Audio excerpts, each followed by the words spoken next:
All right, and now we are live in the current, as you just said Oh, before we were live. So, we were what? live in the current, and we're still Yeah, live in the current. we are We're live in the current. always live in the current. We are, but if we are live and there are no viewers, are we really live?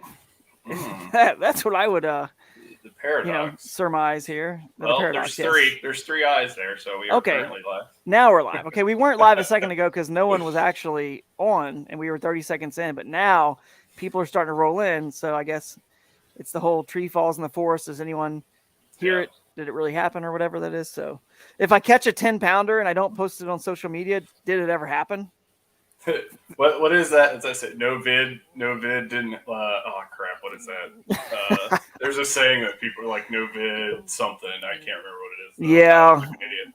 all those young kids these days on TikTok probably know that saying, but Yeah. I don't know it. But anyway, we'll go with that. But we're live, and Tyler, what's up? Jake, what's up? Jake had some funny comments the other day. I was live on the Serious Angler podcast, and he was Yeah. rocking and rolling on the comments section. He can bring some heat sometimes. He He definitely can. can. He's He got some can bring some zingers in heat. his pocket. No, he does, and he's good to have in the comments, and he always has good questions. So Yeah. I'm expecting big things from Jake. No pressure, Jake, but Yeah, yeah, you expect set the bar big things. high for Jake there. Might as well. But man, it's been a little while since the last one. I just will apologize. Dustin Hoy's on. What's up, Dustin? I will apologize because we're a week later than normal, but we were a week later last time too, because we're always trying to shoot for the last Thursday of every month.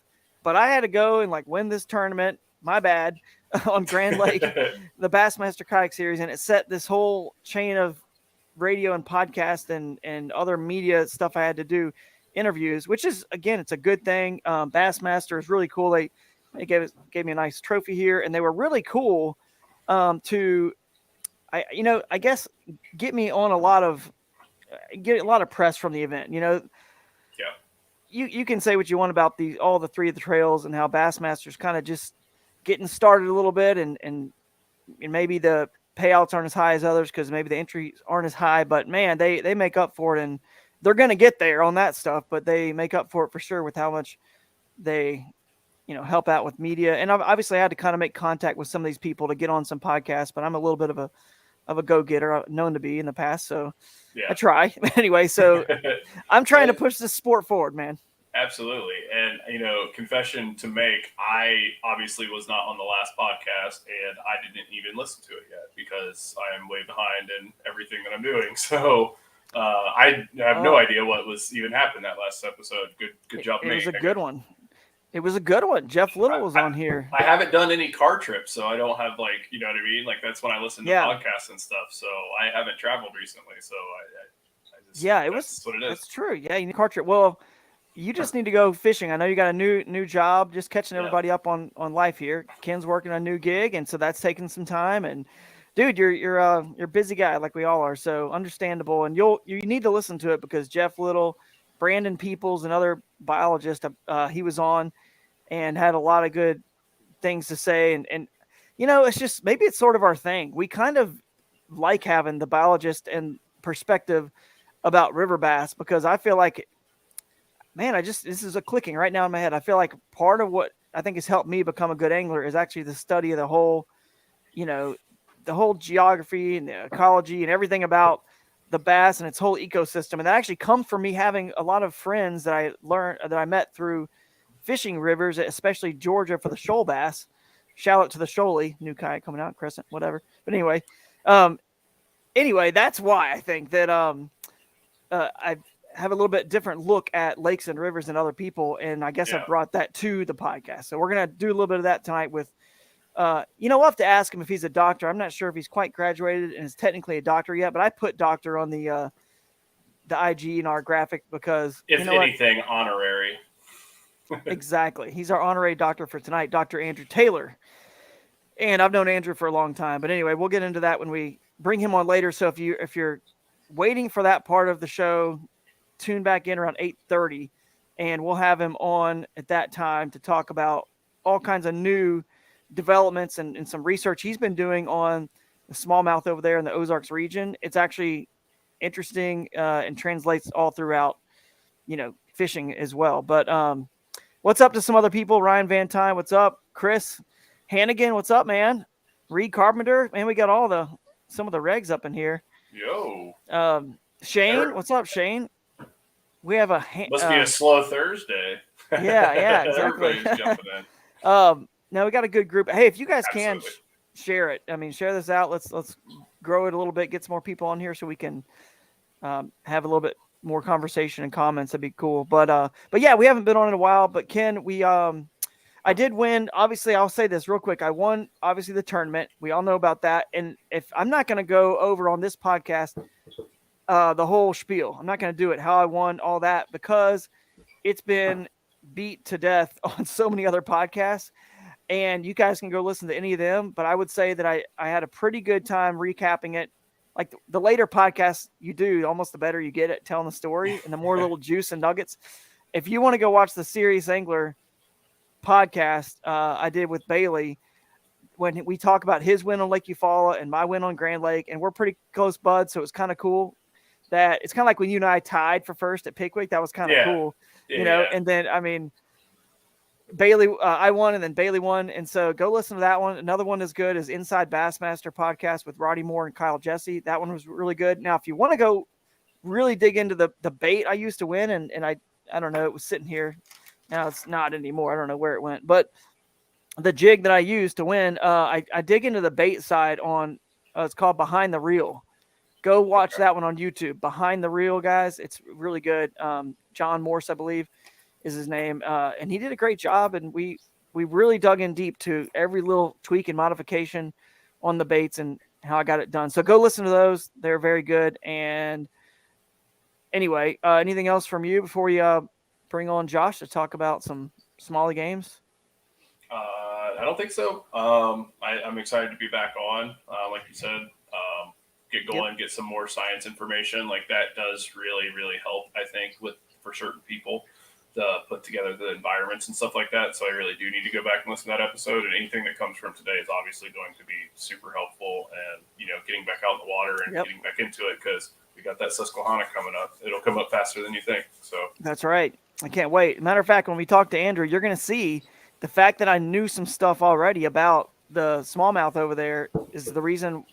It's one of the reasons that helped me know what fish to target in the tournament. So if you want to apply it to a tournament perspective, it helped me out right there.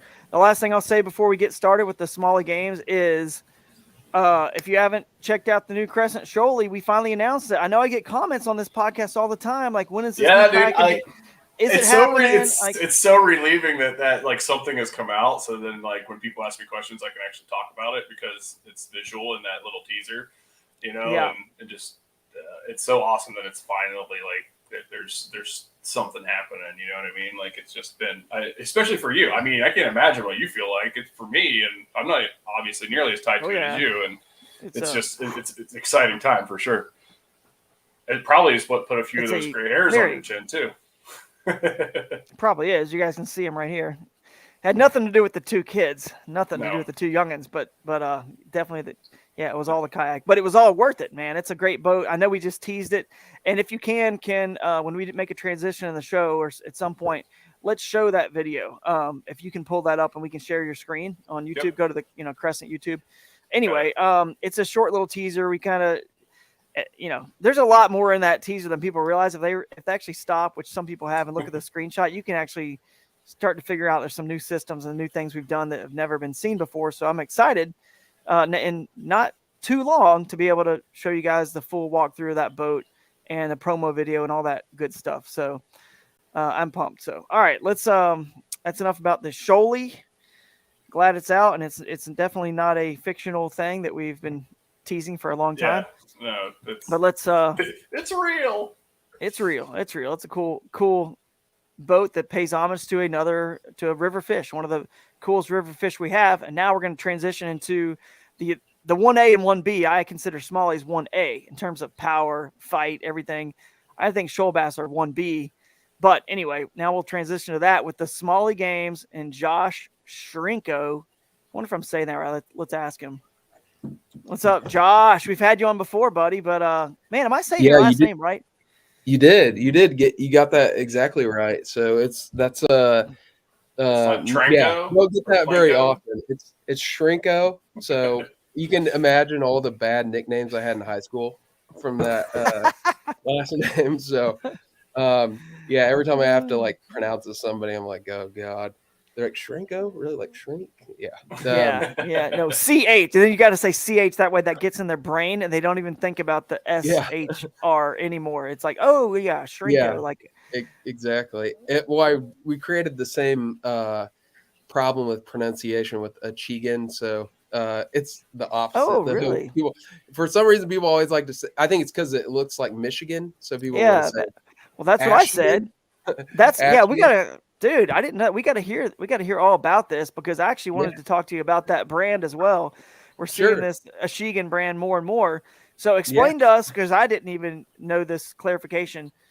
What is the Achigan brand and what is the Smallie Talk podcast? Because you've been on this podcast before, and that's what we know you from. And I've been on the Smallie Talk podcast, and you guys, just yeah, had your 100th episode. I was on briefly for that. And you guys embarrassed me pretty much the whole time because I feel like y'all were talking, asking me, and Ryan Van Tyne's on there, like ask him how many top tens he has or whatever. And I'm like, shouldn't this be about the Smalley? And you guys, like, why am I getting grilled about the no, no, dude. successes I've had? We love you, Drew. You're a legend in the game, so you can talk about whatever you want on our podcast. But no, so yeah, so just to kind of give people an introduction that might not know me, I'm the co-host of the Smallie Talk podcast, and I'm really just kind of a smallmouth bum, I guess you could call me.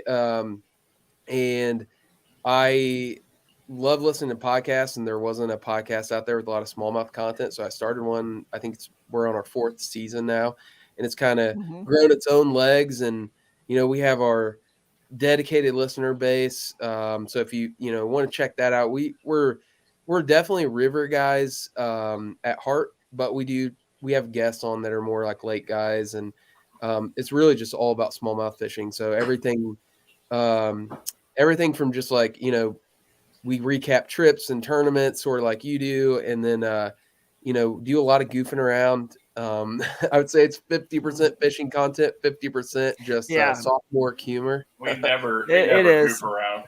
Yeah, I know you guys know all about that, so I'm in good company. Yeah.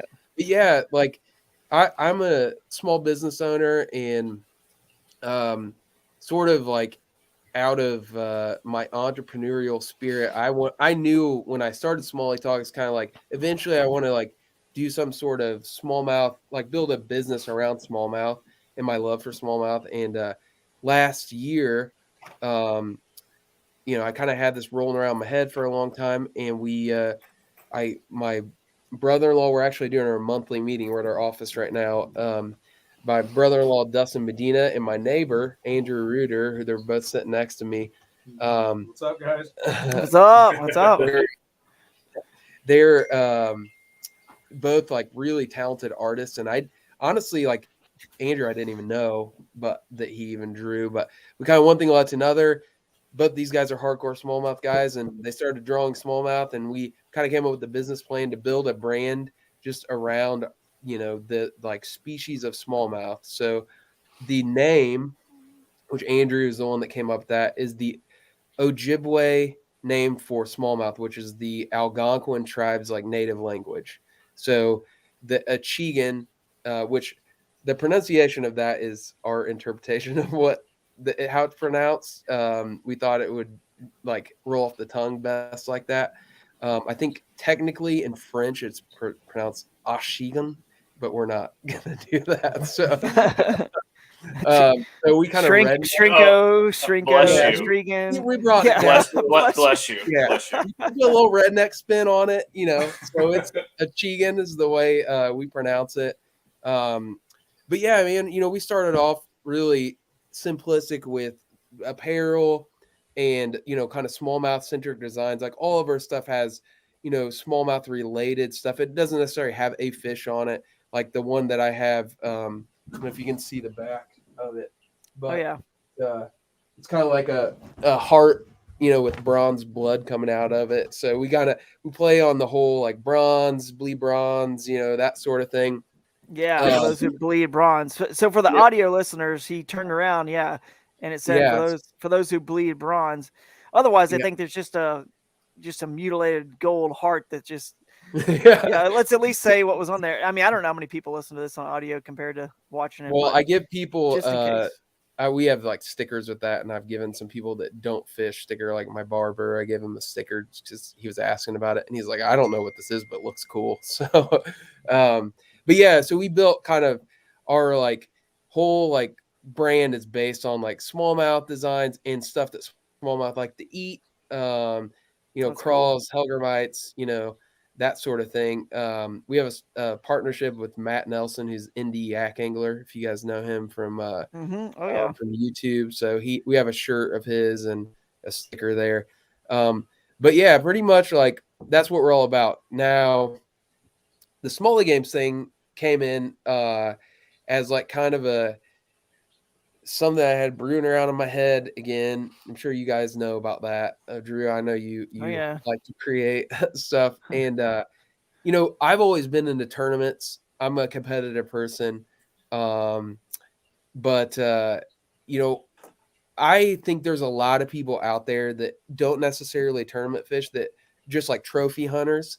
And I think they're, could be competitive too, but there's like, I always felt like it wasn't a good way to measure your just like guys that are out there just slaying fish that don't fish tournaments. And so we decided to create a board game for smallmouth fishermen. And the best way I can explain it's an interactive board game for guys who, like to smallmouth fish. And it is smallmouth only, just clarification.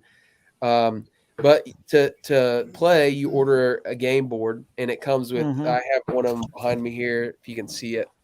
So it's a kind of a poster style game board. It's pretty big, and you get the game board, and then you get your identifier bracelet. So you have to have the bracelet or the identifier sticker in the picture of the fish when you submit them to us. Um, and then you get a bunch of other kind of stuff with it. You get 15% off our entire site for the year for That's signing cool. up.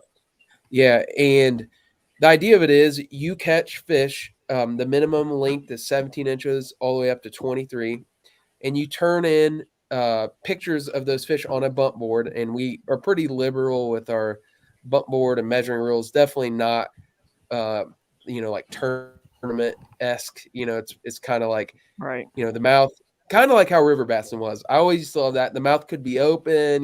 Kind of like adopted a little bit less Yeah. Mm-hmm. rigid rules. But they have to upload a picture with their game piece order, and what the object is to cover those 3 grids with game pieces. Mm-hmm. And the bigger the fish that you turn in, the bigger the game pieces. So like this would be your 19-inch game piece. So this covers up 4 of those spaces, right? Oh And here's a yeah. 20. So sort of the bigger the fish, the bigger the game piece. And a 17 only covers 1 spot.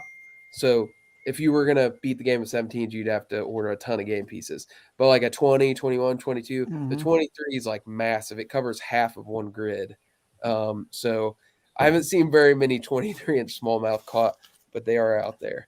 No, does it? So you got to does the starter pack here that we're showing on the screen? It's $39, not bad at all. Does that Yeah. come with a certain number of game pieces already, and then you got to order So more, or how does that work? yeah, it does not come with game pieces. The game pieces are basically covered our shipping costs with them. You pay like a Very Mm-hmm. big. couple, anywhere from like $250 to like $5 for the huge ones. But the idea of it is we control the game pieces. Oh, So okay. you can't put game pieces on unless you order and send us a picture of the fish, and we approve the picture and send the game piece out separately. So we're filling envelopes all day, Gotcha. sending out game pieces. Jeez. So we kind of control that aspect of the game pieces. So they're on lock and key in here, so you can't get Mm-hmm. to them. Can't come in here and steal them at the Achigan headquarters. But Plus, yeah, and then for each Grant that level, sticker. yeah. yeah, yeah, it's basically a sticker. Yeah, it's a decal.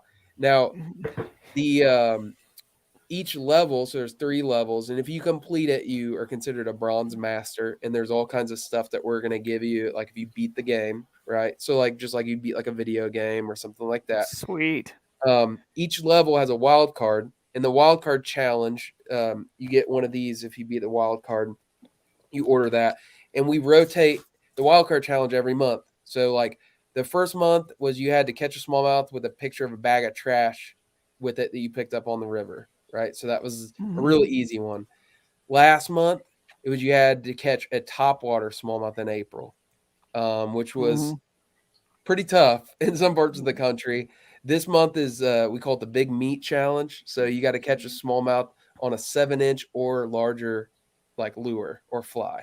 So we kind of rotate those wild card challenges, and in order to beat the game, you have to complete 3 of the wild card challenges. Right. That's cool. It's a cool concept. Yeah, that's basically it. You know, we have, like, so we have like prizes and stuff for if you win, like you're gonna get a custom, like at no charge, you get a custom like crankbait trophy thing if you beat the game. And you know, we'll have hopefully over time, we're gonna do this every year. Over time, it'll kind of gain, like if you beat the game, it's kind of a prestigious thing, you know, to be able to do as a smallmouth fisherman. And let me tell you, we have a couple guys playing that are flat out ridiculous. And I did not anticipate this because I was telling the guys earlier, like, I feel like I'm pretty good smallmouth fisherman. I catch a lot of big smallmouth. You know, I usually have, 8 to 10 20s a year. Like I'm up there. I feel like dude, there's guys that are, I don't know how they're doing it, but they are catching monsters all the time, and it's making me feel very inadequate as a fisherman. Well, sure, it has a lot to do with where they live and the quote unquote spawning run from the smallmouth for sure. I tell you what, though, these guys aren't fishing for spawning small. The guys that I know are doing it are literally doing it in Ohio. So just so you know, and they've been Erie, doing probably, it right? Well. They don't live anywhere near the Great Lakes. Yeah. They don't live anywhere near like good smallmouth. It's all like native riverine fish. Like I do know because I know where they're from. Right. I know where they're fishing. It's not what you would think. I don't even know who you're talking about, but I know where they're fishing. Okay. All right. Well, we might have to get on the horn after this because it's but they are. It's like a pre-spawn smallies. Yeah, I'm happy for them, but I'm like, how are these guys doing this? They're ridiculous stats. Well, dude, there's ridiculous smallie fishing, right there in your neck of the woods, Indiana, and areas that, people don't think of that state as having giants, but I know 23 inchers in rivers and creeks in Indiana that have been caught. It's not often at all, but they're there, dude. And so there's definitely 20s and 21s and 22s in those waters too. So a little bit underrated. Yeah, it's like honestly, it's the amount of like 19s and 18s that these guys are catching, like in short time spans. I'm like, that's like. Yeah, I mean, there's definitely spots like that. I mean, I can go somewhere probably and put up 90 plus inches in 1 or 2 days. Yeah. With all smallies, like they're around. You just have to know where to go. All right, I'll come up and fish with you then, Ken. Yeah. Well, I thought you were talking these guys are crushing it, catching like 21, 22. Like they're like on the TVA or something where they're making smaller runs and they're just like. Yeah, I've been to places where you can. Yeah, I know. I understand what you're saying. Like there are certain places, like the Upper Mississippi is one of them that's just absolutely loaded with big smallmouth. But like where these guys are at, I didn't think there was any fisheries like that, and. They're killing it. So, but yeah, that's kind of our game, in a nutshell. I think I said I was going to send you one, Drew. So you did actually. I was going to bring that up. I'm glad, I've been checking my mailbox every day. It hasn't showed up yet. I have. We'll send both of you guys one at no charge for having us on and helping us promote it. And cool. Yeah. So for sure. So yeah, I think we got a lot of catching up to do anyway. Yeah, but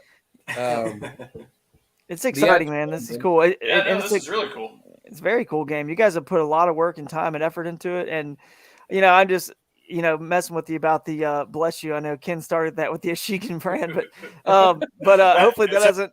If that makes it one of the designs, lines, if you guys like have like a smallmouth like blown into a tissue or something, I'll buy one of those shirts. If one of your dudes makes that, like a 21-inch smallmouth, is like all this I definitely see an Instagram reel in our future with that. So. Something like that. Great Yeah, it's idea. one smallmouth saying it like I don't know how you phonetically, the phonetic way to say it, and the other one, is telling him the right way when I'm saying it the wrong way, and the other one's telling the correct way or something. I don't know. You guys will do something cool with it. You guys have one of the most entertaining podcasts out there for sure. And the like you said, the frat boy sort of humor and all that goes on in your podcast keeps it entertaining for sure. So I like listening to it from time to time. And then every once in a while, you pull out you get some really good nuggets that actually, are really good. Yeah, they are. So yeah, you got to be dedicated if you want to get those. But we had. Cool. I mean, you hooked us up with Steve. I'm trying to think of his last name. Salmons. Dr. Salmons. Yeah, he was a great thing. We have Reed Morehouse on there all the time, which you guys need to have Reed on. He's the Dr. Mudbug guy. Oh, yes. Yeah, I've actually thought about asking you guys about that because so he's like he did his thesis on crayfish in his doctorate. So there's not a lot of guys out there that have a doctorate in crawfish. Crawfish studies. Yeah, he's a good old boy. He was just on our 100th episode talking about noodling for catfish. So he's that stuff is wild, man. I don't know if I ever I've done some stuff like to catch smallmouth in a kayak. I don't know if I stick my hand in some of those holes. I'm good. Yeah, I'm one of those guys that, like I'll put the catfish on the little holder, and I'm not gonna I'm not reaching my hand down their mouth. I don't want to eat part of that. So naturally, I try my best not to. I'm not a big cusser. I don't really curse a lot. You know what I mean? I try my best not to, but I swear, if I stuck my hand in a hole with noodling for catfish, a new curse word might come out. I might even say, Achigan, and then that is now a cuss word. Also, not just bless you. It's a little bit of everything. So. Oh, that's good. Anyway, stuff. That is funny. But hey, if you want to stick around and stay on here when we introduce Dr. Taylor, you're welcome to. He may have a question for you, or you might have one for him, or whatever. But for a few minutes. But man, this is cool having you on and talking about the Smallie Games. I'm pumped to get mine because here's a cool thing. I haven't really fished, all the tournaments I've been to, which is pretty much when I go fishing, the pre-fishing and the tournament. None of them have really been smallmouth fisheries. I'm trying to think. Yeah, I was on Lake Russell and the border of South Carolina, Georgia, Lake Harris Chain in Florida. Definitely not there. Grand Lake, we're going to get into that here in a minute. There's not really any there. I mean, they're in the system, but not really in the lake, and we'll talk about that. And then I'm trying to think. I fished like one other tournament, Santee Cooper, and no smallies there. So I'm just now getting into the smallie part of my season, so I need the board game soon. We got you. I haven't caught smallmouth yet this year. I'm getting antsy about it. So nothing missed. We'll definitely get one out to you, and I'll probably hop off here because we got to finish this meeting. Yes, we'll go for it. Tell those guys thanks for everything. I know it's not just you. It's the whole team behind it because, man, that's way too much. Dude, I thank a lot of you, but not enough to think you did all that. So good job. I definitely didn't do all that. Yeah. There's one of those dudes I was talking about, Jason Myers. That dude's nice. a scammer. So Derek Burton too, Hoosier State Fishing. I would be remiss if I didn't mention him. We brought him on as part of the team too. So he's doing a lot of our social media and stuff. So all the creative stuff on social media, I'm not doing that either. I'm sourcing it out. So, but that's cool. But thanks for having me on, guys. And we'll get those out to you tonight. So sweet. All right. Thanks again. All right, we'll catch you later. All right, later, guys. See ya. All right. You want to show that? You know, show her a little clip Sure. here? Yeah, sure. We'll show off the quick teaser of the shoalie, which is actually a nice little lead into. All right. I don't know if volume is going to come through, but it doesn't matter. Let's see. It's just background. I hear the volume. Okay.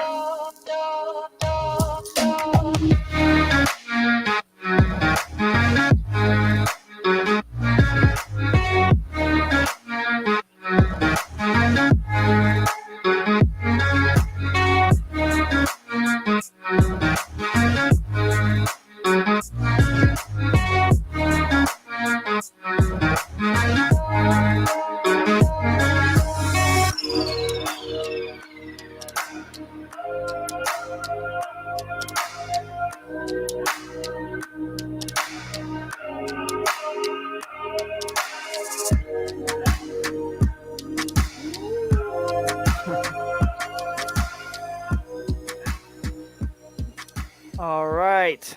And now we will bring on Andrew Taylor. Dude, here's the thing about Andrew Taylor, Dr. Taylor, whatever you want to say. To me, I'm going to tell you how I know him by and how he's still in my phone as. He's in my phone as the bass catcher, just simply the bass. And it's because I've known this guy since he was in like high school. I want to say from Yeah, that's Georgia. So right. even though you're at Oklahoma, at University of Oklahoma, OU, now. Oh, no. Or no. That's University of Central Oklahoma. Central Oklahoma. One step Okay, smaller. sorry. Yeah. One step smaller. Okay, sorry. Yeah. But you work with all those universities there and the fisheries biologists and all them. So Sure. you're out there in Oklahoma and but you're from Georgia, where I was originally. And so back on the old GeorgiaRiverFishing.com, back when there was forums and Facebook didn't destroy all the forums, we fished together many a times and had a lot of fun catching shoal bass. So the shoalie is a perfect introduction because you know a lot about all the rare black bass species. You were obsessed with it as a young undergrad and then eventually out to, or you can explain where all you went. You've got so many degrees now. And anyway, just tell us a little bit about yourself. And are you officially a doctor yet? Are you a doctor? Is that true? Or am I just making this up? Yeah. So a little bit about my background. So I grew up in Northwest Georgia on the Coosa River, basically in my backyard. One of the most biodiverse rivers. I didn't really know that as a kid, but there was plenty of water to fish. As I could stand up, I was holding a fishing pole. Didn't really find stream fishing until I was in middle school, high school age. And that just really opened my eyes. I mean, the creek that my dad and I used to go fish had Alabama bass, red-eye bass. Back then when I was kind of encountering these things for the first time, there wasn't a big emphasis on bass diversity. So I was having to really dig into some obscure books to even just figure out what I was catching. Mm-hmm. And that kind of, at the same time, I was finishing high school and kind of realizing biology was something I was really interested in. And my biology teacher, senior year of high school, pulled me aside and was like, you can study fish biology for a living, right? And I was like, what? Like, are you serious? And that kind of sent me on my path, as crazy as it sounds. But I went to University of Georgia and studied fisheries management. Did that for my bachelor's and then stayed there for my master's doing fisheries management as well. Studied the shoal bass down on the Flint River, the lower Flint River down around Albany. And then, kind of intermittently, I was working with the Georgia Department of Natural Resources, kind of worked with them for about a year there, taking a little break after my master's, was kind of burned out on school in general. But eventually found my way over to Oklahoma for my PhD, finished that up in 2017. My PhD focused on sort of the effects of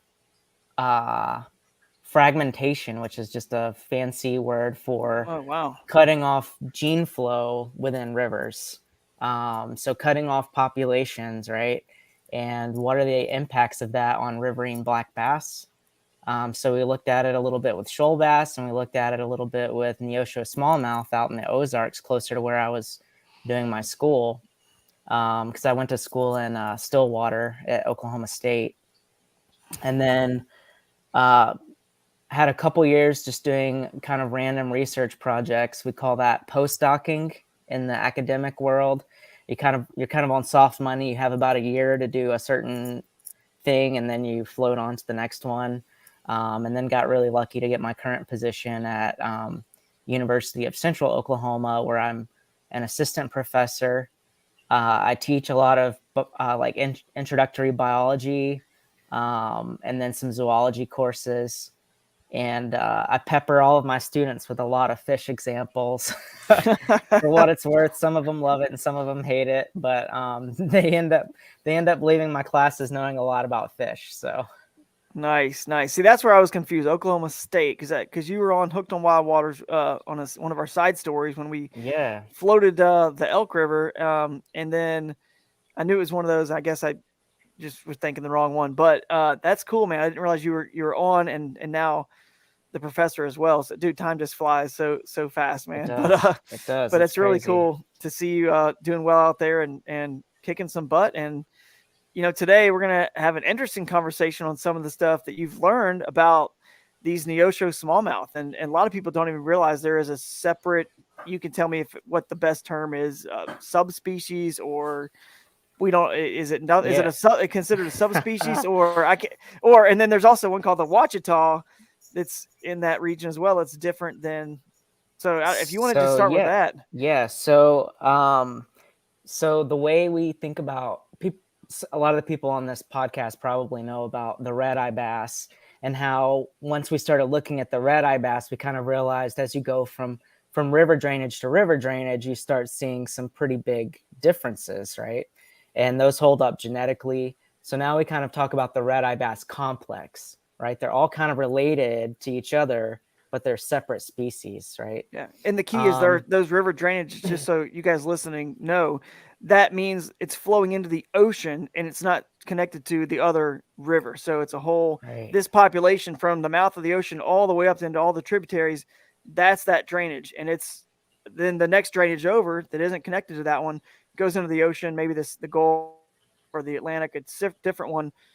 Those are all the drainages, and all those red eye bass are a little bit different. You can see visually that they're different, but yet they're still very similar. So continue on that. Right. Yeah. So when we start looking at smallmouth bass, the original work on the Neosho smallmouth was back in like the 40s and 50s, before we did anything with genetics. We were just looking at, morphology, counting scales, and these two really prominent ichthyologists at the time, Hubbs and Bailey were their names, and they wrote all kinds of articles on the black bass. They described almost all of them. They found almost all of them just with scale counts and morphology differences. And back then they said, oh, this, when we look at smallmouth bass across their range, these in the Ozarks look very different. They look like they're built for swift water. They have a different coloration to them. They have a different body shape. They're not as football shaped, right? Let's call them a subspecies, because at the time that was kind of the norm. If things look similar but they're slightly different, let's call them subspecies. And so they're actually still on the books as a subspecies. So it's a Micropterus dolomieu velox is the subspecies of the Neosho smallmouth bass is. Yeah. Depending on who you ask now, the genetic data really supports that potentially they could be considered their own species. And maybe that's a conversation we can talk about later. Yeah. Can we call them Achigan? Change the name to one of the names could be Achigan on the. we could. Drew, I also have some pictures of like where these things live too. Let me see if I can. Oh, cool! Yeah, you can screen share. I'll get out of this. But is this like kind of what you were saying? That's a really good illustration. That's a good one. Those are the main river basins all across, the United States, and of course you can see like where we're at in Oklahoma. Every single river drains to the Mississippi, right? Yeah, that's the Mississippi's huge. It is huge. We're here in Ohio. Well, you can't see my cursor, but Ohio also leads into that because it goes down through the Ohio River, right, and then into the Mississippi. So yep, that's right. This is cool, man. I love this graphic you pulled up here. I feel really bad for the audio listeners right now whenever they listen to this on iTunes, because this is amazing. Maybe we'll have to post this on the River Bassin Instagram or something. But this graphic, what I find unique about it, and this is the nerdy stuff that I know, Andrew, you probably like, but all these are different, and so the fish in there could potentially be a little bit genetically different, like you're saying. But what's really cool is you say, well, look at the Mississippi and how big it covers the U.S., so all those fish are going to be the same. Not true. Mm-hmm. Not true, because I learned thing I learned, and the reason I've never confirmed this, so I could be totally wrong, and you tell me if I am, but the Mississippi River, when it gets to a point, it's so big and so muddy. When I went down to South America to Peru to help my buddy Mike when he had an eco lodge there to figure out if he had any peacock bass down there in a little tributary river that goes into the main Amazon River. I found out for the first time in my life that those big giant peacock bass, the ones that get 20 pounds and up, these giant ones, they don't live just because I just thought, well, just if it's all in the same main river, every tributary is going to have the exact. I didn't realize there's butterflies and there's other peacocks that don't get as big, and then there are these other ones that are the name is they're in the Rio Negro, but anyway, the name is escaping me of which ones those are, but they are on the other side, sometimes on the other side of the main river, in that main muddy water. These fish will never, consider it the Atlantic Ocean. It might as well be, because they will never, like a bonefish isn't going from, or a redfish is not swimming across the Atlantic to go to the shore of South Africa, dude. It's not happening. So it actually separates species, that main Mississippi, because the bass, it's too murky for them to really feed effectively with even their lateral line or their sight. So they don't cross over to the other side, which is why it probably is going to lead into how these fish are unique from the smallmouth on the other side, Absolutely. And I could be wrong on all that, but tell me. No, that's absolutely correct. So these Neosho smallmouth bass, they live in these really beautiful upland streams along the Ozark uplands, Ozark Mountain area of kind of northeast Oklahoma, southwest Missouri, and into Arkansas. If you got it, share your screen. If you have it's saying I need to work on my permissions or something. It keeps giving me an error message. Let me see if I can give you that permission. If there is a chance, if there's a way to do it on here. It might be in my settings too. Let's see. No, you would think, but maybe not. I don't see. Go to system. I don't see anything about it. Okay. Yeah. Let me see. I can share I'll figure my it out screen real quick. Well, if you can't figure that out, here we go. Is that Ken? Okay. Well, if you can't figure it out, just send me a link. I think I just found it. Even through our private chat, you can send it. There's a link here. It's called, a private chat if you need to. But it's saying I'm going to have to quit and reopen my my Google Chrome to get it to share screen. What? Where do you have these images at, or wherever? Is it just like on like a Google search, or is it like a private imagery, like files? They're PDF files. I could. You could try quitting and come back in and just see if it works. We can. Yeah. Let me. I've been known to try to real quick. Yeah, try. If you don't mind. Yeah, I got a bunch of different pictures I want to share. It'd be worth getting it on here. Yeah, that'd be cool. Yeah, let me try real quick. Sorry, guys. All right. No, you're right. fine. Hey. Okay. So, anybody watching, try it. Let's see if you get some information out of Drew from that video that we watched. Do you have a question that you think he's willing to answer based on the teaser trailer on the Sholey? Yeah, I'm always because we can kind of get a little bit more loose with information you can. now. Because if it's visual, then it's like, Yeah, it's there anyway. It's there anyway. I'm prone to always slip up and say more than I should, I'm sure. But I don't even know what that line is, quite frankly. But it's a cool boat. I'll say that. It's gonna be a lot of fun to finally reveal all of the cool things on it to the public. So we'll see what happens. But we're actually filming some stuff very soon in the boat, and hopefully be in stores before you know it, and you guys can check it out, do a demo, and see if it suits you. But obviously, it's named after the shoal bass, the Sholey, and it's going to be pretty good at some of the same waters that they inhabit. Obviously, there's a lot of symmetry there. Can you Let's see answer if we this? can get them back. Yeah, you can put an XI3 on that thing for sure. You definitely can. Yeah, I'm on the Motor Guide team, so it'd be crazy not to. It's not like it doesn't have like inserts or anything built in right there for it, but I promise you now it's I did something that made it pretty easy, and I thought of some things that'll make it pretty seamless. There's not much you have to do at all. You don't need it's almost, I'm sure the guys at One Objective or somewhere like that, Yak Gadget or Yak Tech or somebody will make some cool stuff for it to help make it easier. But I actually don't think it's going to be even necessary from those folks. So they might not want to hear that because that could be a cool third party product for them to make. But it's going to be super simple, Tyler. Super. So horizontal rod holders, absolutely, it does have some of those. I don't know if you can see a sneak peek at them, but they're a different style that no one's ever put on a kayak before. So there is some rod holders that keep those rods nice and low for getting underneath trees and branches and a lot of river situations. So anyway, back to, before I say too much, Almost got him. Back to the PDFs here. Yeah. And sorry about that. you're good. So Quite I all right. wanted to show this map because it helps tell that exact story you were alluding to with peacock bass in the Amazon. We see the same thing with smallmouth bass. We all know as anglers, smallmouth bass, they like certain habitats. They tend to stay away from others. If you get big, large, muddy rivers without a lot of nice rocky habitat, that's just not your classic smallmouth habitat, right? And so what's happened is these upland areas where Neosho smallmouth bass occur in the Ozarks, they all drain into the Arkansas River. And the Arkansas River down through there is, big, wide, muddy river, kind of sandy and muddy, not ideal smallmouth habitat.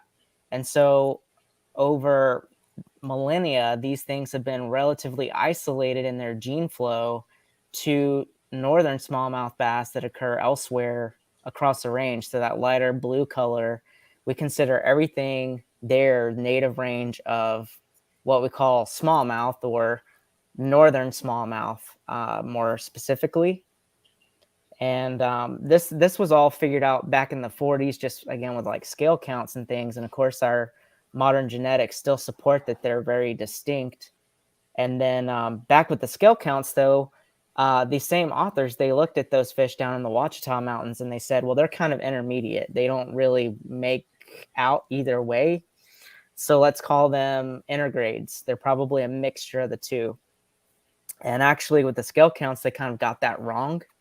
They had no way of knowing, but we've gone back with genetics. And since then, we've actually seen that the Ouachita smallmouth bass are their own group that are just as distinct as Neosho and northern smallmouth.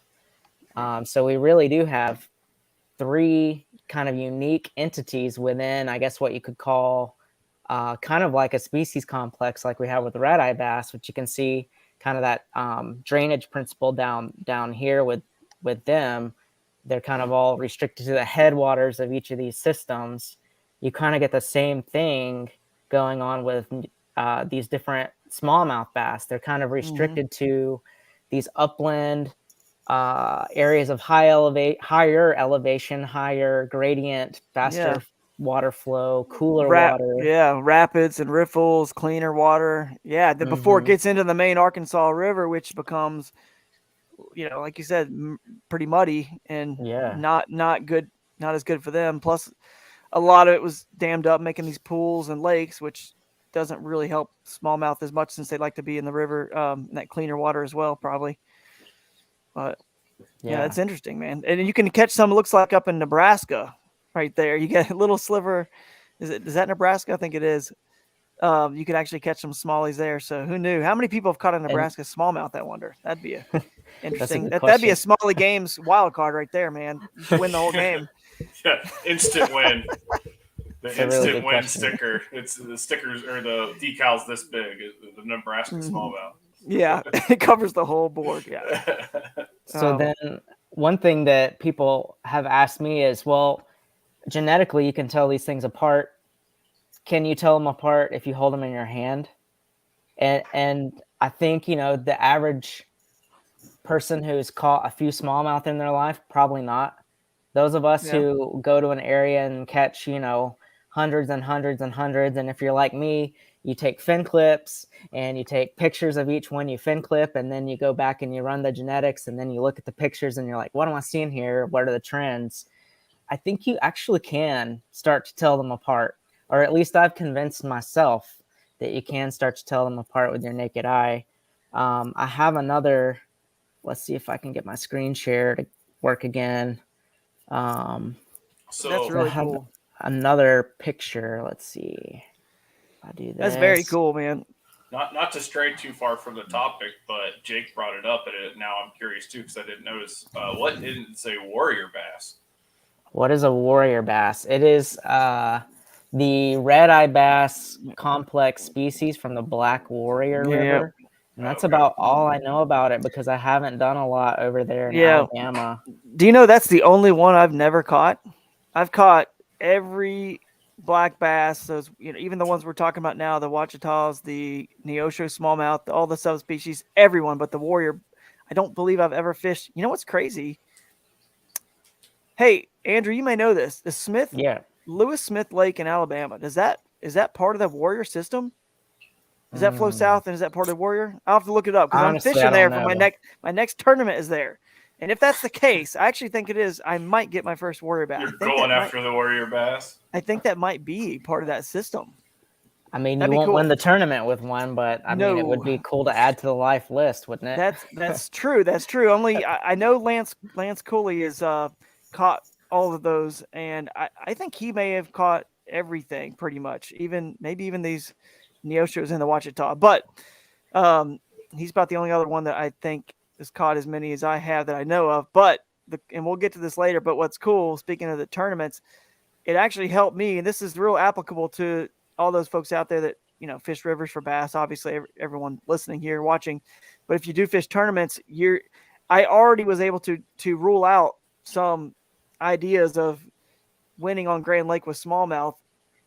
I mean, I didn't completely rule it out, but I knew it was going to be very much more of a challenge than ever up those rivers and creeks there because, which we haven't really said this yet, but the Neoshos certainly don't get as big as the other smallmouth. So knowing that helped give me, somebody may have wasted a whole day or two looking for big. Once they started catching smallmouth up those rivers and creeks, they probably thought, oh my gosh, there's smallmouth here. I'm going to catch them. I'm going to start getting into some 18, 19s and 20s. They're more aggressive species and I'm excited. And they just kept catching 10s and 12s and 13, 14s max pretty much. And they wasted some time. So it actually comes into play. The more you know about all these fish, it helps you know what to target in some of these tournaments. So it's pretty cool. Yeah, definitely. It helps to know the ecology. So we were kind of talking about, some of the things we might talk about with these fish, and ecology definitely plays in. And ecology is, basically the study of how organisms interact with each other and how organisms interact with their environment. And so the ecology of these three smallmouth that we're talking about may actually be quite different. There's still a lot we don't know, honestly. Of course, they all like, at a basic level, they're all smallmouth. They all like, fast flowing water, clean water, rocky habitats.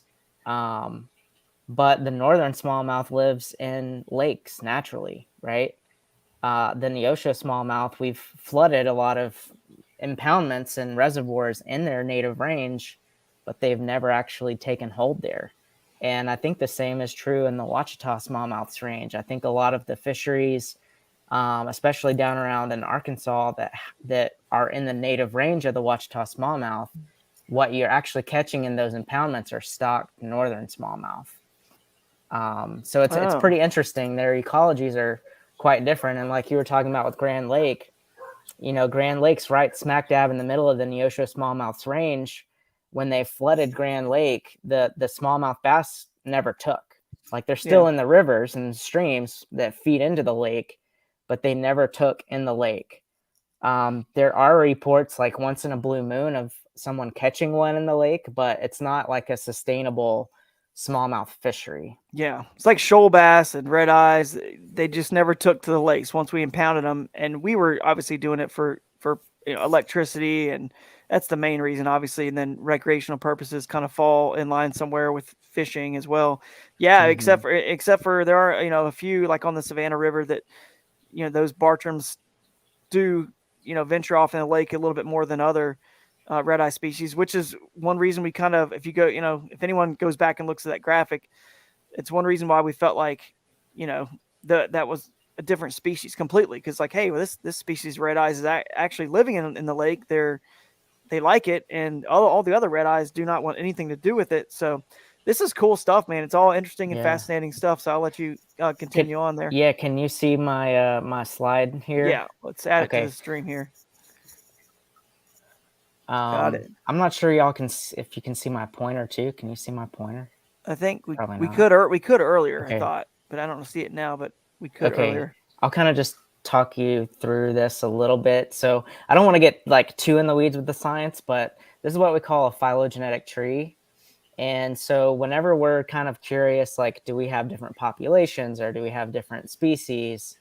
We run a lot of genetics on individual fish, and we kind of use these mega algorithms to tell us, who's most closely related to who, as like who shares common ancestors with who, basically, is what it's looking at. And so anytime you get these nice tight groupings, we call this a monophyletic lineage. So like if you look up at the very top, you're going to see a lineage that's all of our Ouachita smallmouth bass that we caught. So things from like the Cato, the Cossatot, the Little River, the Ouachita River, all of these pretty well-known, prominent smallmouth fisheries in Arkansas and Oklahoma, like the Glover, for example. They all are related to each other. They all share a common ancestor. And kind of the sister lineage to Ouachita smallmouth bass is the northern smallmouth bass. And what's crazy about the northern smallmouth bass is, I mean, it literally stretches from Missouri all the way to the Carolinas and then all the way up to the Great Lakes. They're all the same lineage. They all descended from the same common ancestor. And then you've got like a much older lineage that's been kind of the ancestor smallmouth, if you will, is the Neosho smallmouth. So down there at the bottom, and you see that this is what I think of as like a stereotypical Neosho smallmouth. You really only see fish that look like this up in these smaller headwater streams that are really clear. But you can see the barring, like the blotches along the middle of the body. They're kind of short and stocky and rounded compared to what you might see in like the Great Lakes, for example, where you've got these really long bars down the sides. And they're more yellowish. They have a lot of yellow on their fins. They have a wider belly underneath. And so when you really start looking at these fish, and like I said, I've looked at hundreds and hundreds, and I'll take a fin clip so we can run genetics, and then I go back and pair them up with the pictures. I start to kind of see like these are kind of the stereotypical 3 looks, and they kind of hold. There's a lot of variation within each, and not everyone's going to look like this, but you can start to see maybe they are a little bit different visually. They're definitely different genetically. And so we kind of start asking the question, are we going to call them subspecies? Are we going to call them species? Or how are we going to treat them from a scientific standpoint? And really the science is still out on that. And depending who you ask, you might get a different answer. So. Yeah, that's cool, man. That's crazy. I can kind of tell, and I've caught them, but you can see, and maybe all that substrate, the rock that the pebbly kind of stuff you get over there in those Ozarks, it kind of, the way those look kind of blend in the best. You know what I mean? With that, and obviously if you had the northern smallmouth there, they would turn that lighter color, and you catch them in similar streams. They are lighter, but this fish, that's all they live in. So that's kind of all they're going to ever kind of look like, as opposed to that dark look that you saw. You had a good picture of that. That one. So that's interesting. Yeah. Not to put you on the spot, but like, sure. I guess if you were to lean one way or the other, would you consider them to be separate species, or are you thinking that they're still more closely related than not? Like, what is your feelings on that? So, if you're willing to share, if not, you're like. That's a great question, Ken. I mean, you are kind of putting me on the hot seat. So, I'm in an interesting position. I'm a scientist. I'm an angler. And the reason that I'm really into the science is because I want to conserve the things that I love. I want my grandchildren to be able to go catch these things. So from a more like human standpoint, I always tend to take the more like conservative approach, like the precautionary approach. So whenever I start to see these big differences in genetics, even though it might be really hard for us to identify them if we had all three in our hand, I start to say there could be value in keeping these things separate and letting them stay letting them stay in their natural state in their natural places, right? Yeah. So I always err on the side of let's go ahead and adopt them as something different, whether that be subspecies, whether that be species, because that affords them more acknowledgement amongst the angling community. It affords them more ability to legislate protective regulations for them, so on and so forth. That's my viewpoint. I never, as an angler, I never want to see restrictions on, being able to fish and enjoy the resource. Yeah. But at the same time, I don't want us to mix everything, treat them all as one, and lose the Neosho smallmouth or lose the Ouachita smallmouth before we ever really know what the value of that thing is, right? Yeah. So we're still learning a lot about these critters. So We're it's like- just starting to find It's almost some like of these. we're at a point where it's a catch-22 if you're both an angler and a scientist at this point. Because if you call them their own species and we start to protect them and they get this legislation, we're going to have a lot more restrictions on how we can enjoy them as anglers versus Potentially. or potentially. Or maybe keeping them instead of, there might be legislate, which could be a good thing. No, you can't keep them because they are potentially an endangered species at that level. But I don't think they'd ever say you can't fish for them, right? I mean, I don't catch and think release. I don't think we would be ever going towards a conversation of listing them as endangered. I think what we would want to do, though, is acknowledge their existence and rally angling groups, things like Trout Unlimited, whatever we can rally together, River Bassin, and we get stakeholders. Right. And we focus efforts without ever kind of infringing on right to fish, right? Yeah. I do know that, and I was just reading about this. The state of South Carolina legislated recognition of the Bartram's bass, which isn't actually even, amongst the scientific community, we're pretty sure that thing's a species, but it still hasn't been described scientifically as a species yet. So South Carolina said, we're not going to wait on this. We're going to actually legislate that it is a unique thing and that maybe we shouldn't be harvesting it. Yeah. Right. I don't think that's necessarily a bad thing, though. For these smaller fish that don't grow so big, that don't have large population sizes, I would rather legislate us all agreeing that we don't need to keep them if it means, again, like our future generations can still catch them. Yeah, and that's such a wild thing, just too, because the argument, are they the same? Are they not? I live almost directly on Lake Erie. I could be on Lake Erie in 10, 15 minutes. And at our restaurant last week, 2 weeks ago, a local trout club had a meeting where they had an ODNR officer come in and give a talk about smallmouth. I don't know why the trout club was listening about smallmouth, but that's what he studied, so that's what he gave a talk on. And I was in the background just listening because they were talking throughout the whole thing. And one of the things he brought up is he basically all but said, we don't really need to have limits on smallmouth bass anymore. He's like, anglers are so much catch and release them and don't harm them, and at least in the local area, that he's like, their population is fine up here. He's like, we don't we have daily bag limits for them. He's like, but we probably don't even need them.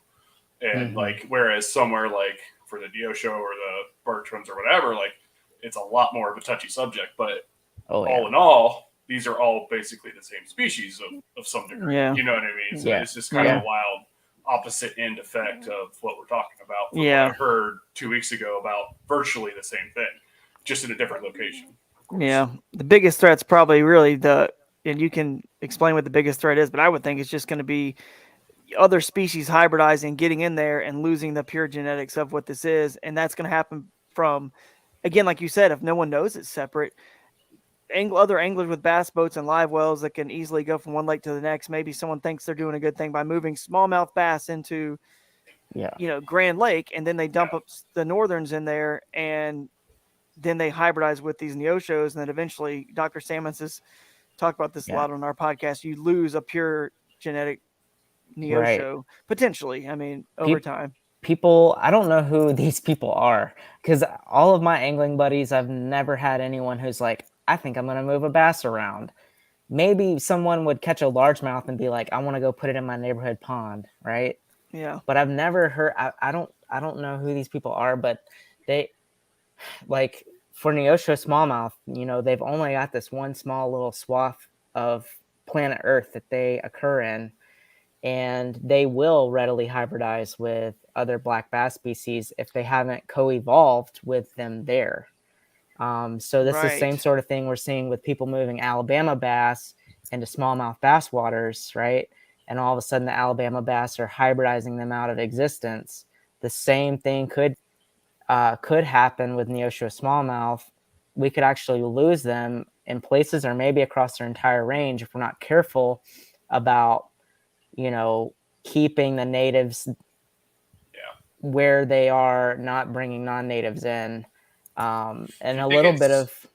I mean, do you think it's as much as people, like, moving them with bass boats and stuff, or do you think it's people, like, keeping them in aquariums as tanks, as pets, and then when they get too big, releasing them in local waters? Like, do you think that has an effect, too? So, some of it, I think that's a... I mean, that's just I don't think that's as big of a thing with with bass, but it could be. It definitely has been an issue with other species. Right, for sure. For bass, I think it's a lot of times, so for example, if I'm a private landowner and I own some abandoned strip mines near Grand Lake, well, they might be deep enough for me to stock smallmouth. Well, if I go to obtain smallmouth, I'm going to probably get northern smallmouth. Right. And if there's no regulations on what I can and can't bring in, I'm going to bring in those smallmouth. Now, what happens when one of the dams fails or one of the, an outflow pipe starts leaking and then all of a sudden they're in that system? You can't undo that. It really only sometimes takes, well, we don't really know how many it takes, but sometimes I have a feeling it takes one live well. There was a situation on the Chattahoochee River below Morgan Falls Dam where the National Park Service and Georgia DNR were restoring shoal bass, and they were doing really good work in getting shoal bass back in their native habitat, and someone had released a live well or two of smallmouth bass out of Blue Ridge Lake down in that tailwater, and now it's like you don't even know what you're catching anymore. Did they do that right then? Like, did the people see them do it, or how do we know that that's how the smallies got in there? They did. Yeah, they actually one of the wardens staked out and caught him at a boat ramp releasing fish out of a live well. Yeah. So I'm not to interrupt, but I got a funny story about that. I got a good story for you on that. I actually caught a smallmouth out of the Chattahoochee River in Georgia, below Morgan Falls Dam. And to my knowledge, I was the first person ever to catch a smallmouth out of the Chattahoochee and figure that out, because I sent that picture straight to Dr. Salmons. And I said, dude, I've caught enough smallmouth in my life and shoal bass, which how many people have caught a lot of each to really know the difference. Mm-hmm. And I was like, Dr. Salmons, I'm telling you right now, this is a smallmouth bass and it's in the Chattahoochee. And he sent that photo and everyone agreed. They were like, that's a smallie. Yeah, and I remember then they said, "Oh crap, that. We got a problem, man." And so that's interesting that now I know how they got there. Someone from Blue Ridge. But by the way, before I forget, we're learning about this StreamYard we used to stream on all the platforms, and I'm noticing that the comments I don't think from my Drew Gregory personal profile or for River Bassin are coming through. So if you're making a comment and we're not addressing it, then maybe go over and join the Drew Gregory Fishing Facebook page or the Drew Gregory Fishing YouTube channel, and then we'll see your comments. So I meant to mention that earlier in the show, and we got a lot of good comments. We are going to get to them. We see them over there. I see you, Josh. Go forth. You got a good one, and Dirk on the Guadalupe. We'll get to some of that stuff as well. But hopefully, I didn't interrupt your train of thought too much on the question. But I think I agree with you that bass boats and the live wells are kind of, they glamorize and they see how good a certain species is in a certain area of the country where it's native, and they're excited about it. They want to bring it to their lake that stinks.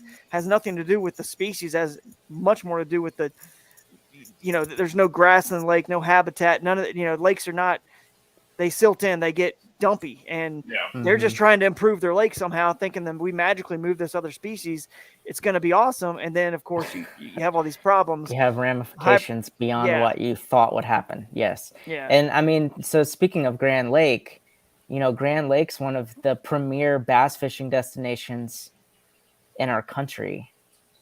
The thought of someone wanting to tinker with it and potentially tanking that whole system is just phenomenal to me, right? Because if you bring a new species in, that species is either going to fail or it's going to be successful. And if it's successful, it's got to replace something, right? Yeah. And you're talking about, you might lose your largemouth bass fishery, right? Yep. Like, do you really want that? No one wants that, right? Yeah, So, right. Yeah. I mean, it would be nice if we had this imaginary lake where you could have unlimited giant smallmouth and unlimited giant largemouth and unlimited giant spotted bass. But the truth of the matter is, I think you're talking about Utopia. Yeah. right. Like Yeah, Utopia. right. I think it's But in the Achigan. In reality, It's right next to. It's just west of. It's a new state. Yeah. Those systems can only support so much. There's going to be winners and there's going to be losers. And when you bring in things artificially, a lot of times, especially with like Alabama bass, they're highly invasive, they're highly adaptable. The natives will actually lose in some situations, like we're seeing with the smallmouth bass being hybridized in those lakes up in North Georgia and now into Tennessee and Virginia. And oh my gosh, it's a plague. It really is. It's really sad. And we don't want to see that happen with any of our, native fish that only live in these small little ranges like the Neosho or like any of the red eyes.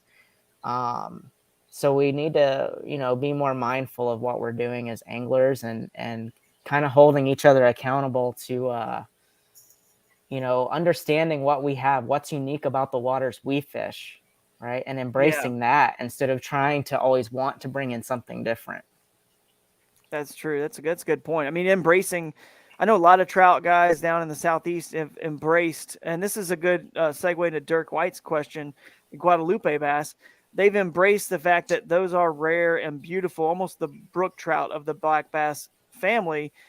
Let's go fly fish for them, in these mountain laurel line, beautiful mountain streams. And it's just a cool, different experience. Matter of fact, the guys here in, I think, is it your group, Ken? Or one of the groups up in Ohio, somebody has a smallest bass, like competition. I don't know if it's your Northeast, I don't know who it was. I know the guys at Raccoon Creek were talking about it. I think Matt was talking about it. There's a smallest, you know what I mean? Like you basically, it's a tournament, online tournament, but you got to catch the smallest. That'd be a great tournament to go fish for, Bartrams or any of the red eye species, those warriors, the Cahaba, all of them. That'd be amazing. And just embrace. That's a way to embrace it. Smallie Games is doing a great job. Embrace, obviously Smallies get big too, but embrace it instead of just trying to always. Yeah. I mean, really, I don't know. Because if you're competing for just with a certain species or whatever, like you're competing for what it is. So like, if it was a spot, northern spot contest, I guess, or Kentucky spot or whatever you may call them, like if I catch a 14, 15 incher in Ohio, like that's a really good fish, compared to what everybody else is catching 11, 10s, 12s, stuff like that. So if you're in a competition, it scales to what is within that competition. So, I mean, if you make it a thing, then absolutely you would want to protect it at that point. And I agree with that. Yeah, I 100% agree with those ideas. I think it's so, as I've learned more about these as an angler, as I've learned more about them as a scientist, it's so rewarding to go into their habitats, their unique habitats, and catch a nice one, right? For that species, for that type, you just want a nice one, right? For a Bartrams, that might only be, 10, 11, 12 inches, right? But that's a nice Bartrams. To get that big in that habitat, that is a trophy for that species. It's a whole different mentality than I need to get a kicker fish out of my 5-fish stringer to win a tournament, right? It's a totally different ball game. But it's way more immersive, and I think in a way it's paying homage to the area, to nature, right? It's what nature's producing. It's those things are over millions of years have adapted to living in those areas, and there's a reason why they max out at the size they do. Right. A lot of it could also be like the amount of food and forage that's in those places, or Yeah. it just over Oh, time, yeah. it just that's what allowed them. They just only get that big, and I think it makes sense that those neoshos don't get as big. When I actually look at their habitat, dude, there's just the gradient of those creeks and rivers. It's kind of like this, like it's just there's not like any major humongous boulders and big pools that are slow and a place for them to hide and actually be a little bit lazy. I mean, it's just constantly just downhill, man. Yeah. A street in San Francisco that water's just flowing down and they just can't get out of the way. So it makes sense that a streamlined body, a thinner, little streamlined body that doesn't get as big is kind of like what they've become. It just makes total sense to me after being there and fishing those rivers and creeks a little bit. And by the way, Dustin, we saw your comment. I think it's supposed to say mayor. Mayor, yeah. It's an online event called the Mayor of Dingtown. That's hilarious. That should be the Smallie Games. Smallie Games, dude. You got to do something for that with the Smallie Games. Mayor of Catch the Dingtown. smallest. If you get one that's under like, So, 8 inches or something, you should get multiple squares filled in the Smallie Games. yeah, so I think what they do for that, if you get one under 8 inches, since the measuring boards we use start at 8 inches, is you move the fish over, you put the nose on the 8-inch mark, so then you can count the inches from that, from like the difference or whatever. So I think that's how they measure that, if it's below the line of measuring. Yeah, that's funny.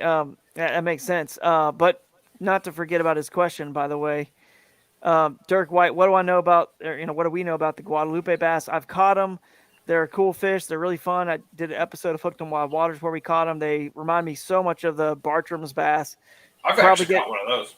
Really nice. Yeah, very nice. They get a little bit bigger, I think, than the Bartrams, maybe a little bit. But yeah, the main thing about this, kind of like all the red eyes and the Bartrams, and even this neoshos and the places you catch them, is it's all about that experience and that journey. And those spring fed, clear. Oh wait, maybe hill country, yeah, rivers and creeks over there are just gorgeous. I mean, just beautiful to be in. And obviously, if you don't know much about that fish, the problem over there was, like you're saying, like folks like Andrew here. We need more of you guys out there doing this, because this is a perfect example, because we did not know. When I say we, I mean the Texas Department of Wildlife, whatever they're called over there, didn't even know the impacts of what they were about to do. And they even stocked smallmouth for a long time in some of those lakes and the rivers. And they didn't realize that they were going to hybridize with those Guadalupes. And then of course, now they're doing a really good job though. Actually, I hear they're making a lot of headway on getting the pure strains back. And somehow, I don't know how they're doing it, but they're doing a good job at it. But anyway, I think they realized early on what was going on, and that they needed to reverse it, that they had a really unique fish that was only in the state of Texas, and it was not going to happen on their watch, that they were going to lose it. I retract my statement, by the way. I have not. I got my wires crossed. They've done an incredible job conserving those populations, restoring those populations. And I think that's kind of one of the gold standards we look at across like the black bass conservation community, is what they're doing in Texas. Can we learn from what they're doing and apply some of those successful conservation measures elsewhere? Yeah, can they reverse it? That's cool. Hey, I guess everything isn't bigger in Texas after all. Guadalupes aren't that big. But then again, I guess I could argue that I've caught one over a pound. The biggest Guadalupes are in Texas. That's right. They could argue that. The biggest one is there, or are there. So, yeah, that's cool, man. So last couple quick questions I have. There may be more from the comments. I know there are. Let's see. I saw a really good one from Josh. This one, that's a good one. But I was going to ask you real quick before we get that one, before I forget my question, because Josh, you have the pleasure of writing it down. I do not. But my question is: so what's the deal with these Neosho and even the Ouachita with spotted bass, the northern strain, the Kentuckys that live there natively? Do they ever hybridize there? I would assume not, or not as often, because they're living. Question. Living in the same. Yeah. So natively. So in that area, like native range wise, you've got those unique little pockets of smallmouth, depending on what mountain range you're in. And then you've got largemouth bass, kind of ubiquitous across the area, and you've got spotted bass that are pretty ubiquitous as well across the area. And those are going to be your Kentucky or northern spotted bass, the classic Mississippi River drainage spotted bass. Well, it's really interesting because, and anglers who fish these streams in the Ozarks will know this too, there's not a lot of places where you can catch a spotted bass and a smallmouth bass side by side. If you get into good smallmouth water, you're almost only going to catch smallmouth, like neoshos or watchtaws. And then if you get into marginal smallmouth habitat, you start picking up spotted bass and largemouth bass more often. So they almost kind of segregate their habitats a little bit, but they do co-occur in some areas, especially the bigger rivers like the Illinois River. And even where they co-occur, though, they do hybridize, but they hybridize at super, super low rates. So I'm talking about we've got a project underway right now where we had like 600 or 700 genetic samples in the Ozarks, and there were maybe like 12 hybrids between spotted bass and Neosho smallmouth. So from a conservation standpoint, that's not really alarming. It's sort of a really low, someone messed up who they were mating with once in a blue moon. When we start to be alarmed is when every other fish is a hybrid. And we're seeing that in places where we've stocked northern smallmouth into the range of the Neosho smallmouth. They can't tell each other apart. Right. And they're hybridizing like crazy. And so we're trying to get a grip on, where's this happening? To what extent is it happening? And how are we going to try to keep the pure Neoshos around? Where is that happening? Because I didn't realize there are. I know there's a lake over there in Oklahoma. Is it Tenkiller that there was? Yeah. The northerns were stocked. I mean, the northern smallmouth were stocked. Is that right?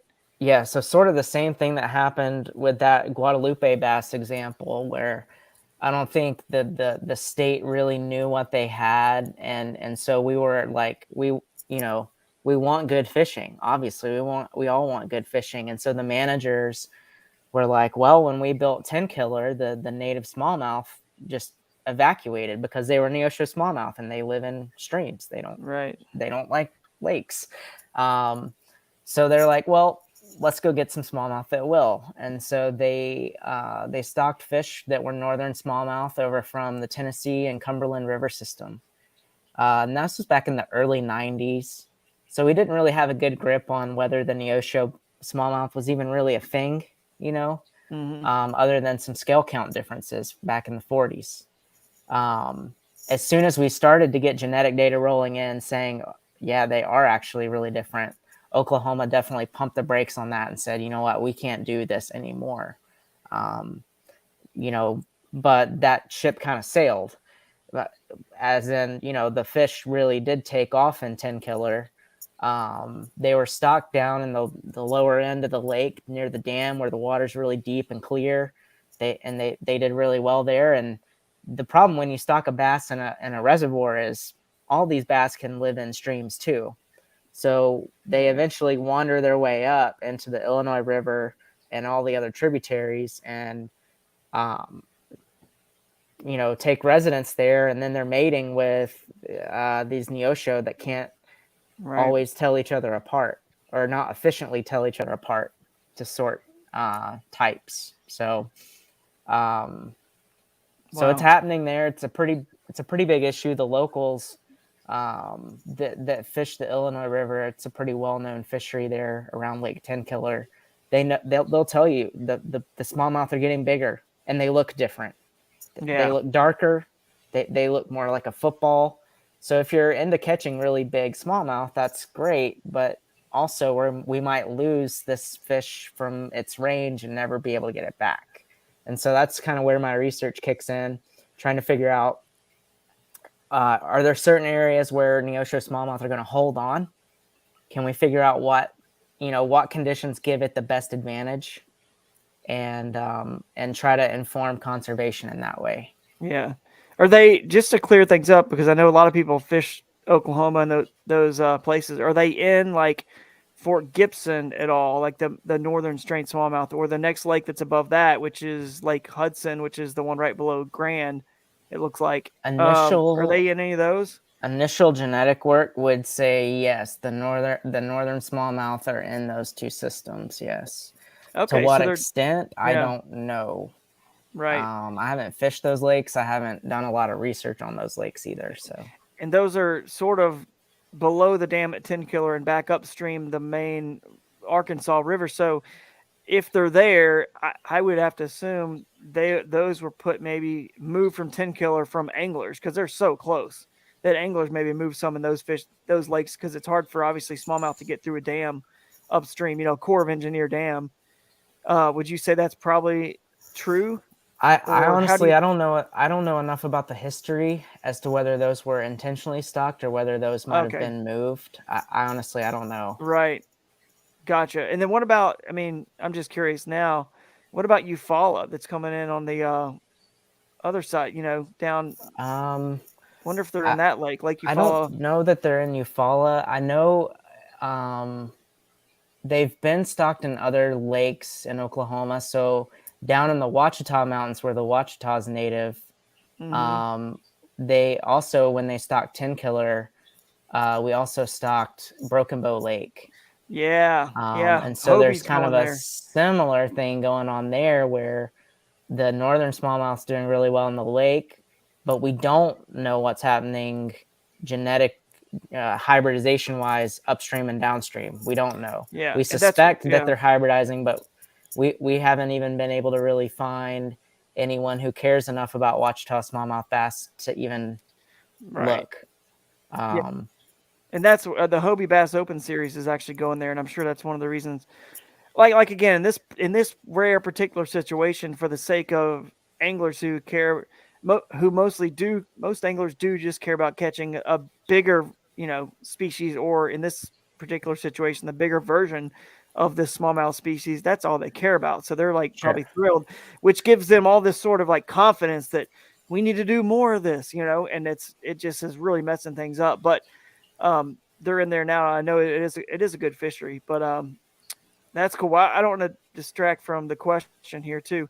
Yeah, Um, this is a good Josh, go question. forth. Good one. He says, awesome Neosho smallmouth bass info. I think there is another variant in the upper Kings Buffalo Crooked Creek where the start of the Boston Mountains and they flow into the White River and Table Rock. Maybe a future research project? Question mark. So, So yeah, so we've actually kind of looked over there. So that's kind of the neighboring drainage, just on the other side of the Ozark Mountains, from where Neosho occurs. Like literally, if you go in the headwaters of those systems, they're like a stone's throw away from the headwaters of like the Elk River and some of the best Neosho waters. Um, so the fish there that he's talking about, they do look different. It's striking. They do look different, and so we wanted to include those in some of our genetic studies. And we collaborated with a group of researchers over at University of Missouri. His name's Joe Gunn. He was a PhD student, and we looked at those fish. And in a combined data set with Neosho smallmouth, we included those fish. And what we found was that there's actually been natural historic stream capture. So like as these mountains form and then erode, and also there's groundwater connections because that area is full of springs that kind of bubble mm-hmm. up and then go under and bubble up again. At some point in history, the Neosho side of things that flows kind of off the mountain westward, and that system that he's talking about that flows off the mountain Yeah. just eastward were somewhat connected and shared genes back and forth. And so what you have in that system is actually a deep time natural hybrid mix of Neosho smallmouth and northern smallmouth in that system. It's really, really fascinating. And we're trying to do some really, really fancy genetics on it to figure out how long ago it would have happened and match it up with changes in geology. But that's still kind of in the works. Yeah, that's interesting. From what I hear in those the ones he's talking about, I'm pretty sure they, they do noticeably, if you're an angler, get bigger than Yeah. anything you ever catch in the ocean. Which, by the It way, makes that makes yeah, sense though. They it have does. northern Genetics. genes in their background, and they Yeah. probably actually do pretty well in lakes too, I would imagine, because they have that set of genes in their gene Yeah. pool. Yeah, I would think so. Which actually, by the way, it's funny. I went back and to do research on Grand Lake and the Elk River arm and all that I'd fished before during the episode of Hooked on Wild Waters. It's kind of funny because I didn't remember a lot that I had learned on that episode, even though I'm being there and fishing it and hosting it. I had to go back and do research by YouTubing my own video and rewatching that episode to learn about, okay, how big of a fish did I catch in the episode? Because could smallmouth come into play in this tournament? Could they not? Could I get a limit of them? And I caught a 16 3/4 incher, Neosho. One of the first fish. I was fishing with Stetson Blaylock on the episode. I remember throwing a Z-Man streaks and just skipping it real fast across the surface. So now I'm actually way more impressed with my 16 3/4 inch Neosho smallmouth than I ever was at that time. That's a really big Neosho smallmouth. I think my biggest was pushing, 15, 16 inches. It's pretty good. I mean, it takes a long time for a fish that grows that slow to get that big. That's why, those groups like the Ozark Smallmouth Alliance are doing really good work in that area, because those fish, like you said, they swim, they're fighting current their whole life. It takes a long time to get a big fish there. And so they advocate catch and release, CPR, good fish handling techniques. And that's pretty important to keep those bigger fish around. It takes a long time to get a big fish in that area. Yeah, for sure, man. That's cool. What else do we have here? Anybody else have any other questions online here that want to throw at the doctor while we got them? I'm trying to think of any other ones I have too. Well, I will say, I fished Dardanelle. Actually won a Hobie tournament on Dardanelle, and that the funny thing was I just noticed that's part of that drainage. And so when I was catching smallmouth in the creeks there pre-fishing, I was like, I'm on smallies. I'm going to get some big ones. And then they never showed up. I would get numbers and would never get a big one. We're going back there this year, so I'll keep that quiet. Maybe some people will waste some time in those creeks thinking that it's going to get one there. But no, there was plenty of largemouth and spotted bass there. But I did catch. Yeah. I'm going to send you a picture. I don't know if I took one on my camera, but I did fish a creek that feeds into Grand, and we talked about this a little bit before I went out there. And I was telling you, I think I'm going to go try this creek or whatever. And then I was shocked that I was catching pretty much, it looks like the most pristine smallmouth habitat ever. And I'm catching pretty much all largemouth. I don't even remember catching a spotted bass at all. And I caught one fish that looked like, it would just look honestly like a small spotted bass hybrid. And that was the only thing resembling a Neosho I caught in that whole system. And I mean, it looked perfect for smallies. That's what I thought I was going to catch the majority of in that creek. It was odd, but anyway, just that's a cool observation, and that's an area that I'm really interested in doing research on, is at the intersection, at the confluence of these rivers and creeks as they come into these impoundments that we've built. Mm-hmm. How is the black bass community changing? And I think you're alluding to that too. Like, if you're closer to the lake, you're going to get more spotted bass, more largemouth bass. You get up into the faster flowing water, eventually you would think you would start to see that change over into smallmouth, right? More of the riverine fish. And we actually see, from a genetic standpoint, in those areas where the habitat transitions, the habitat, it can't quite make up its mind whether it's lake or river. And so it's kind of a disturbed area. It's kind of an artificial area. When when it rains a lot and they hold water back, it's lake. When it's dry and they're letting water go, it's creek. And these areas actually have a lot more hybrids. So like like around Lake Tenkiller with these two different types of smallmouth, there's a lot more hybrids down closer to the lake, because there's more sort of disturbance, artificial habitat there. And so that actually can kind of drive hybridization in some cases, where you have these disturbed habitats that aren't quite one thing or the other. And so as an angler, that's really interesting too, because you're thinking, oh man, I can probably go 1 mile and start in the lake, paddle upstream, and go from largemouth to spotted to smallmouth habitat in just a short little chunk of paddling, right? Which is pretty neat to think about. Yeah, it is. So yeah. It is. No, I'm always thinking about it, man. On these tournaments, all the time, since I'm a river guy and I'm trying to figure out, again, it plays into all this. So which species, which groups of species are in all the lakes, and all the strategy. It's all ties together, man. The more you know about rivers, the better you become at a lake fisherman, because even the lakes move when they're moving water through the dams. They're all slow moving rivers. My God, the Everglades is the biggest, widest, slow moving river as well. And it's all predicated on current. The best bite that a lot of lake guys will ever tell you is when they are moving water, right? And the fish position on those points and the humps and things like that.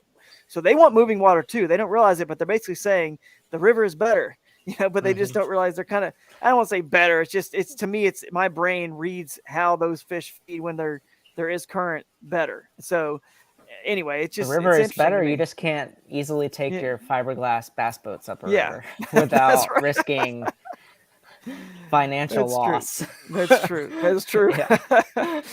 Oh, that's good stuff. But all right. Well, hey, I mean, I guess if nobody else has any other questions, I can't really think of any more pressing ones other than we got to close the show with, you'll be back on probably next episode for, we're going to have some other guests. I'm not going to say who they're going to be, because they'll probably be more of our primary guests even. And you're just going to be on, in conjunction with them, because you know a little bit about what's happening. But what can you say, or what do you want to tease that episode with? Because there's some new big developments on the way. And we've got an exciting new study that's about to be published on all the black bass across all their ranges. For the first time ever, we've got this really, really intensive study of all the black bass across all their ranges. How many species are there? We're going to tackle that question. We're going to try to draw a line in the sand and say, what should we call the species and what should not, right? And so I'll tell you, a lot of it agrees with what we already know. Like a lot of the things we already are familiar with show up, but there's some curveballs, some pretty mind-boggling curveballs. So we'll have to stay tuned. Cool. I want to talk about it now, but since it's not published, I gotta stay. It's a good tight-lipped, but it's gonna be amazing, and I can't wait to talk more about it. Awesome. Nice. I froze there for a minute. Sorry, but that was a good tease. What I heard, that was a very good tease. You got extra tease. You had more tease than I did because you were dropping frames. Yeah, exactly. All right. Well, thanks again for coming on, Andrew. I appreciate it, man. And thanks, Drew. Thanks, Ken. Absolutely, bud. This was an honor to be able to talk to you guys and your group. So. Yeah, you're always going to be the bass catcher to me, buddy, because I know you can catch them too. So you can do more than just talk about them. And I'm telling you, this is good stuff. Hopefully, you guys paid attention, because what you heard today is that at the end of the day, everyone listening to this show is just trying to figure out what information being told to me is going to help me catch either more or bigger ones. And selfishly, that's kind of why I like to have folks like you on as well, so I can learn more about the fish and catch more and bigger ones too. So. Absolutely. I appreciate your time, buddy. And Ken, thanks for coming on. Absolutely. Yeah, we'll catch you guys on the next one, which I guess should be hopefully around the last Thursday of the next month, which is we're already in it of May here. Yeah. I didn't even have to sit through your zoology class, so that I am grateful for, because education is hard. Exactly. Learning is fun when it's about fish. I probably would have done better in yours than some others that I sat through. So. Yeah, so true, man. It's funny how bass fishing, we do know every single like log or rock we've ever caught a fish off of, and that, I can recount almost every fishing trip, like what I caught it on, where it was, how long it was, how big it was. I can't remember the first thing from hardly anything in school. It's like, why is that? So you're right. Learning is fun if it's about fish. Definitely holds true on this podcast. So as always, you guys live in the current, and we will see you on the next podcast live stream. Thanks, guys. See ya.